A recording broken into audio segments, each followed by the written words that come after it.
Well, welcome to the first round review for Ed Bleeds Blue. And of course, we're reviewing Carlton versus Brisbane. Uh, Probably the most memorable round one that I can remember for Carlton. And I can't really see another round one game being more memorable than it for some time.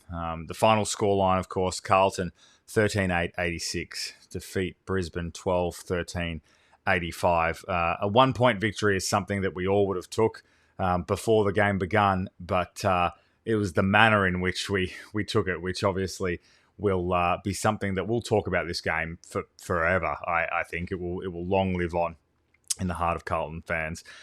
It wasn't without its challenges, that's to say the least. So the way that I'm going to do these reviews, we're going to look at each quarter. I'll just make my notes on what I sort of took from each quarter.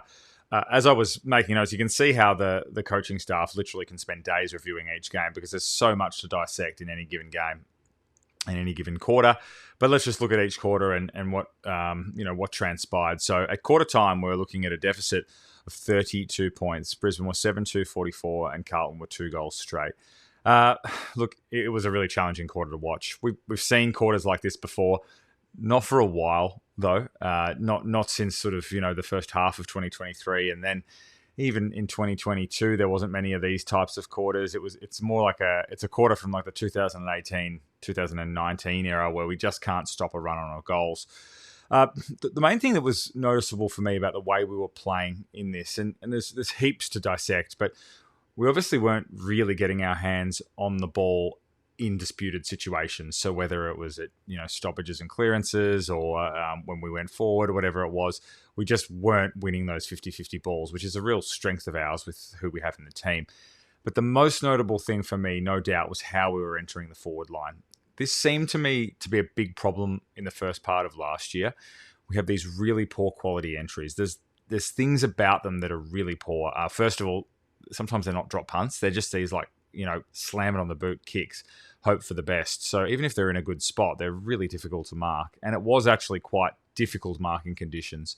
And second of all, they're often not very deep entries. They're just inside the 50. They're not to this dangerous spot where we can make the opposition nervous and apply really good amounts of pressure. So what I noticed is that when we went forward, we would often get to sort of the 50-meter arc with a not very convincing kick towards that position. And then Brisbane would just slingshot from there. It was almost as if they wanted us to kick to that position so they could rebound from it. And they are such a powerful team from that position. They've got great skills. They run it through the middle of the ground. They know where their players are going to be as they move the ball forward. And we got caught in several scenarios where it felt like there were less Carlton players in our defence than there were Brisbane attackers in their attack. And that was just a matter of we'd entered our forward line so poorly that was so badly out of position when they rebounded. It just seemed like they were getting, easy goals. There were some goals there, those sort of like embarrassing ones where it's like there's multiple opposition players, sort of like which one of you wants to kick this type scenario. The two things that I can put it down to is one, this piece around how we entered the forward line that I've talked about, and then two, I think the loss of Jacob Wiedering we shouldn't underestimate how good he is at organising the team around that. I mean, he first of all knows exactly where he needs to stand, and then he guides those around him. Lewis Young, I thought he was admirable all night, but he just doesn't command the back line and direct, where the other players need to be in space like Wiedering does, which is unsurprising. Wiedering's, one of our leaders, and he's obviously the best and fairest winner. But it was just so obvious to me how quickly Brisbane could move it from our half forward line into their forward line. That was really reminiscent of the Adelaide game last year in Gather Round, where they just waltzed through the middle of the ground. And I was pretty concerned at quarter time, I must say, especially with our preseason form. I just thought, this isn't looking like the team of the second half of last year right now. I had faith that we can turn that round. I didn't think it would turn around as quickly or as aggressively as it was about to. But just the quality of those entries was really worrying. And if they're that poor, then we don't get to make use of the weapons we have up forward. And look, just some positives on the quarter, because I think, everyone would agree it was a pretty awful quarter of footy for us. Two players that I thought just really stood up and showed that they want to be part of this team moving forward is, first of all, Zach Williams. I mean, I think everyone agrees Zach's in our best 22, but it was just great to see him find his feet so quickly. And I just thought he looked confident, looked like he was enjoying his footy, even though we're getting beaten. And then the other one is Jordan Boyd, who I'm a huge fan of, and I was surprised that he didn't come back into the team as early as he did last year. He only came in for that last prelim against Brisbane. I thought he might come back earlier once he'd finished his suspension. I'm a huge rap for him. I think he's tough. I think he's a good decision maker. I think he's a good user of the ball. And I think he's just a good competitor. So I really liked his first quarter, and I thought it was good to see him back in the team. So moving to the second quarter, and despite starting really poorly with a goal given away from a free kick, which, I'm not going to talk about the umpires on this. Well, I don't plan to talk about the umpires. I'm sure I will at times. I actually thought we did a great job in the second quarter, and I think that is ultimately where we not necessarily won the game, but the second quarter was so pivotal in just stopping them in their tracks a little bit. There had been some signs in the first quarter that when we got it on our terms that actually we could match it with them, but again, we so frequently turned it over that it was sort of like, well, it doesn't matter how much we can match it for them. If we're going to turn it over once every 5 minutes and they get a goal out of that, we're still going to lose this game pretty convincingly. But nonetheless, I just thought we were really competitive, and I thought some people really started to stand up. I thought Cripps' second quarter was magnificent. He had 11 touches and just really sort of, it was a captain's sort of stance, sort of like, hey, we're not going to go down. We're not going to let this continue, what was happening in the first quarter. I thought the ball stopped coming into their forward line so aggressively, and I thought we got to see McGovern and Kemp go to work a little bit. I'm a big fan of Mitch McGovern. I feel like he's a much maligned player, but I actually think he played a really solid backman's game. His disposal was really, really good, I thought, and he was clunking some marks in what were some pretty difficult conditions. I know we saw a few marks, but it was pretty greasy. It was so hot, as you could see on the screen. I was obviously watching from home. And I just thought we slowly but surely sort of worked our way back into the contest. And at halftime, we actually won that quarter. So we were down by 31 points at halftime. We only won it by a point. But I was talking with some people about where we're at, and I said, look, it's really unlikely that we give it a shake from here. But I like what I've seen in that second quarter. And, if we hang tough, we're not going to lose this by 10 goals, which is what it was sort of looking like in the first quarter. We could even, reduce a 5-goal margin to something really competitive. That was sort of where my heart was at. I was hoping something like that would happen. But I don't think anything was preparing me for what happened in the third quarter. Before we get to the third quarter, we made a sub at halftime. I'm going to speak to the Doherty situation at the end of this review. But we took Doherty off and we brought Jack Carroll on. Jack Carroll's had a magnificent preseason. I was a little surprised to see him as the sub, but shows what I know, because when he came on, he was really impactful, and he came on in that third quarter. So let's have a look at that now. So just so we're clear, the start of at halftime, 9-5-59 plays 4-4-28. And then the third quarter is one of these quarters that we've had a few quarters like this in the last maybe 18 months. And what a time to pull it out against, the second best team in the competition, statistically speaking, at their home venue. So we kicked 7 goals 2, and they kicked 1 goal 6. Something that stood out to me, and I've watched the replay of this quarter a few times, as I'm sure a lot of Carlton people have. Geez, it happened quickly. We were down by 31 points at halftime, and we were in front before halfway in that third quarter. We can score so quickly. I know all teams can, and momentum is something that all teams can get a hold of in footy. And once a team's got a real hold of it, they can do similar things to what we did. But I don't think anyone does it quite like we do. And we've got a player by the name of Charlie Curnow who, when that momentum is up for the team and he is confident, good luck stopping him.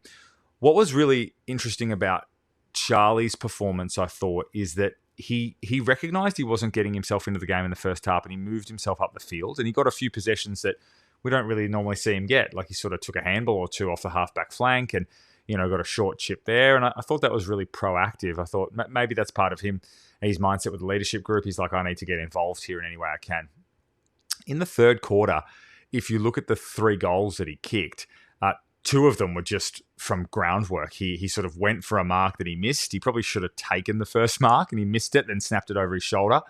The second one was a brilliant goal. I think we should underestimate how difficult that was. He sort of had to stretch for the ball. He was never going to mark it, but he patted it down to himself and then snapped it. And then that third one was just too big, too strong, too good, and took a really nice contested mark and then finished. And I just, lots of people talk about it. I don't think we can ever underestimate what that does for the psyche of the team to have a player like that in the team, because everybody begins to lift around them.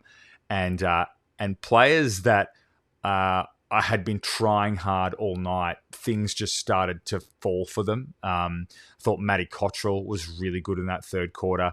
Orazio Fantasia had a few moments in that third quarter. Orazio was quiet, but things just sort of began to fall his way, if you will.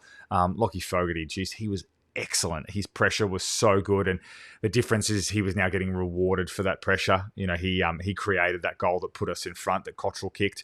So it's there's something intangible about us when we get like that, and we can score so heavily. And what was really pleasing is we made the most of it. We didn't miss any goals that I think we should have kicked. There was a few sort of, I guess, ones that had somebody missed, you wouldn't have really, how would I put it? You wouldn't have thought ill of them had they missed. Kennedy's snap round the corner wasn't an easy kick. The goal that Cottrell kicked to put us in front wasn't an easy goal to kick.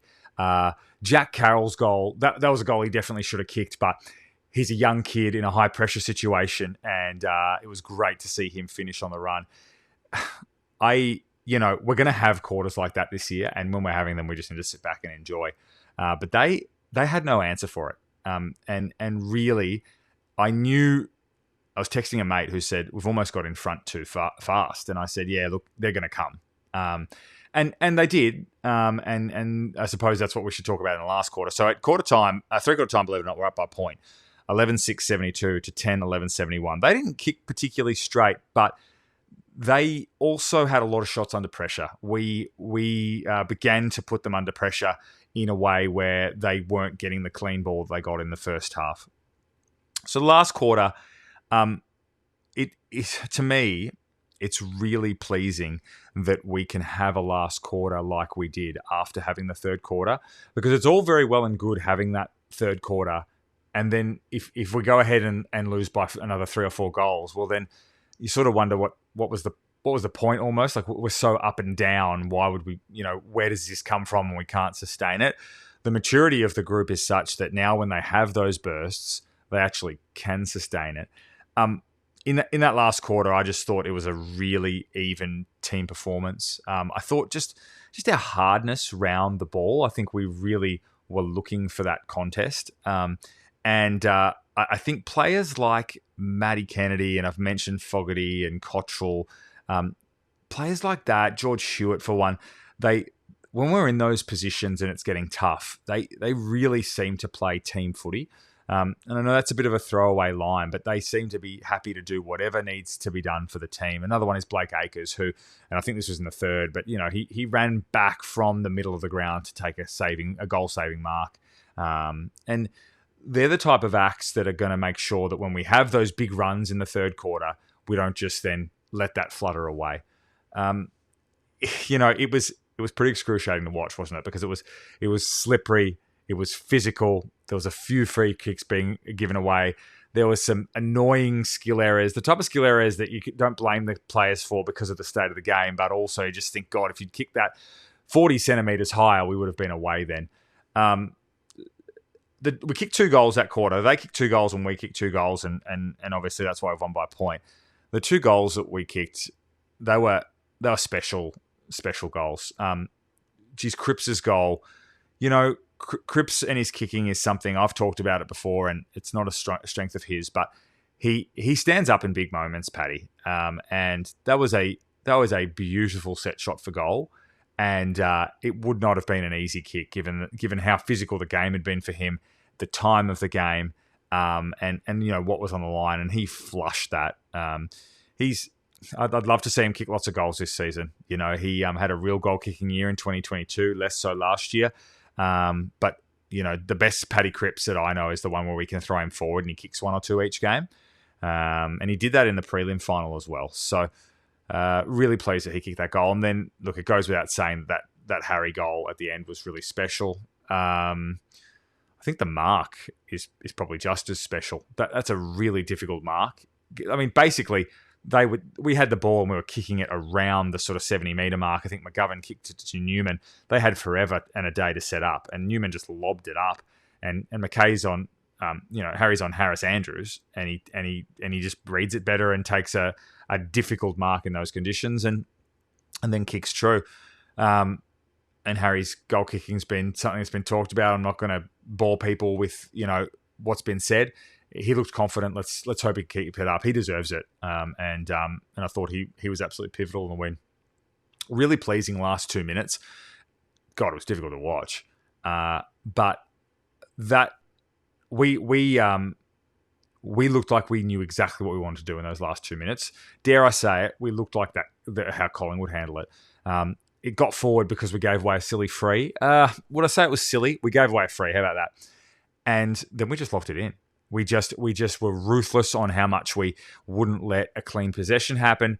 We flirted with danger a little bit by kicking it towards the boundary line. We could have got pinged for deliberate, but it stayed in, and Harry did a good job of pretending to try and get it in. Then there was a throw in, and we just didn't let it come out. I think the way that we handled those last 2 minutes is about as good as I've seen us handle that type of pressure for a while. So yeah, that was extremely pleasing to watch, if not somewhat stressful. In general, just a really thrilling way to start 2024, and probably, I mean, I need to be up.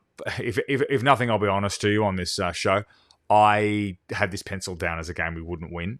I was really hoping we would, but I was thinking to myself, right, at the end of the however many rounds will be this and this, wins and losses, and one of the losses I had down was the Brisbane game. Here are my takeaways from this game. First of all, these are some notes that I took down while rewatching the replay. I thought De Koning looked really physical and showed that he by himself can be the number one ruckman, and that perhaps having Harry pinch hit might work. I'm not too sure. It's a genuine open-ended question. I'm not too sure how the Pitnet De Koning interaction works from here on in, but I thought De Koning looked as comfortable as I've seen him look as the number one ruckman. Number two, we should never take for granted how good Paddy Cripps is. Sometimes I think we just sort of forget that he just accumulates the ball and gets to contest after contest. A brilliant captain's game, stood up when we weren't playing well, and then finished when we were playing well. And he just did a power of work and led from the front. He's a brilliant captain. Point number three, we have a really good crop of mid-sized tough players. I've already talked about a number of them, but Fogarty, Cottrell, Akers, Kennedy, and Boyd. I just felt like all of them, they're sort of that midsection of players, if you will. When I say midsection, not superstars, that you really, really need to play well if you're going to win a premiership. They need to get to the end of the year, and you need to say they're really good players. They're not in our best five, but they're really good players. I got here a quick note about McGovern. I just thought McGovern was excellent. I really thought he filled in for Wiedering to a point in terms of just aerial prowess and calmness, and his kicking was really good. Jack Carroll deserves a mention. He was just that spark we needed. He basically was just cracking in, and he often would get the ball and just slam it on the boot. It's what the game required at that time. And then he had a really nice moment where he finished and kicked a goal, and that was really team lifting for us. The hole left by Wiedering and Marchbank, I say and or because I don't know if they'll both come back in on the same team. It's still really clear to me. I think our inability to defend that fast entry in is really difficult without Wiedering. And then final note, good luck to anyone else if Harry and Charlie are on song. So they were my big takeaways for the game. In terms of a 3, 2, and 1, it was a really difficult game to give votes to. And actually, I sort of looked at the stats, and we didn't really have any mass ball winners, but I'll do my best to give 3, 2, and 1. So I gave 1 vote to Harry Mackay, not just because of what he did at the end, but I just thought that some of what he did, like the key moments that he was involved in throughout the game, were really crucial. Basically, he kicked or was involved in those last 3 goals. So he kicked that long range one, then he kicked the ball 2 Cripps, and then he kicked the last one as well. Being involved in that portion of the game was really, really important. I gave 2 votes to Charlie Kerner, so another key forward, just to kick 4 goals in that period of the game, basically turned the game. He was quiet for other parts of the game, but in terms of how crucial he was, I thought that he definitely deserved to be in the votes. And then I gave 3 votes to Paddy Cripps. That's probably going to happen a fair bit this year, where I'm sort of feel like it was an even performance, but I just feel like his leadership was just excellent. He played well all game, and he really is one of the best Carlton captains we've ever had, and we've had a few. And I hope that he becomes the next Carlton Premiership captain. Some questions that I have moving forward as we move towards the Richmond game. First of all, both of these questions won't be answered this week. I wonder what the combination of tall defenders will be when we look at Kemp, McGovern, Wiedering, and Marchbank. I can't see a team with all 4 of them in it, even if the opposition does have a tall forward line. So I wonder how that works out.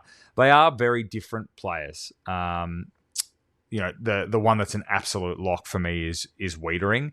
And then after that, the next one that I think we definitely keep is McGovern. I don't know if it's Marchbank or Kemp or neither. I'm actually not sure. Marchbank was really impressive in that preliminary final, so I'm not sure. These are genuine open-ended question. I actually don't know. Second question is, I still don't think we're any closer to figuring out what the small forward situation is. Orazio Fantasia was quiet. It wasn't a great night for small forwards. It was so cluttered. Charlie Cameron was okay.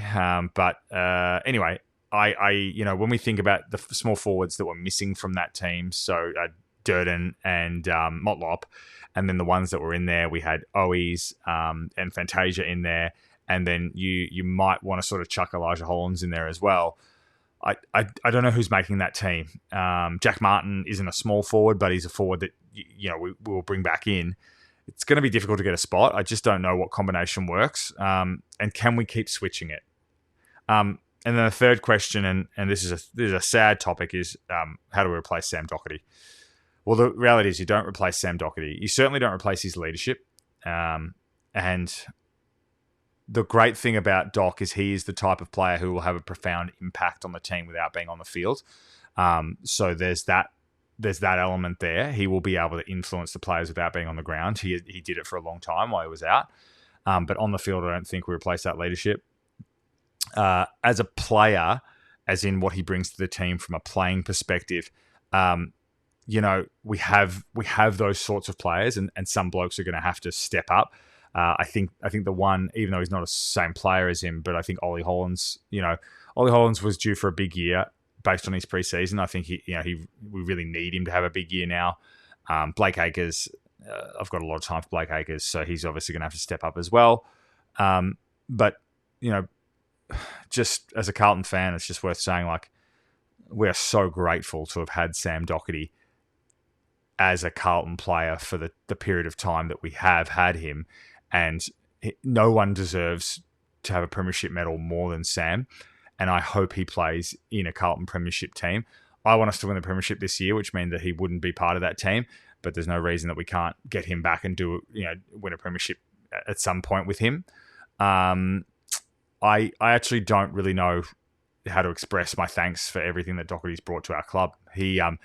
He was a real beacon of hope in a challenging period, and he has handled some personal challenges in a way that you could only hope that the other players strive to behave like the man that he's been.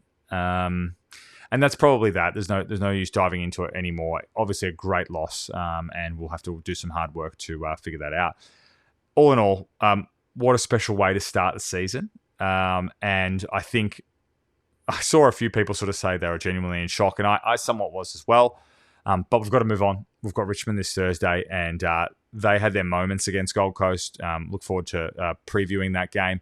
it's always a big game on a Thursday with them, and we've really got an opportunity to start the season 2-0 and then go in to the bye, with a perfect record. So let's hope that happens. All right. Thanks very much for joining me for the first review of round one, and we'll catch you for the preview of Richmond very soon.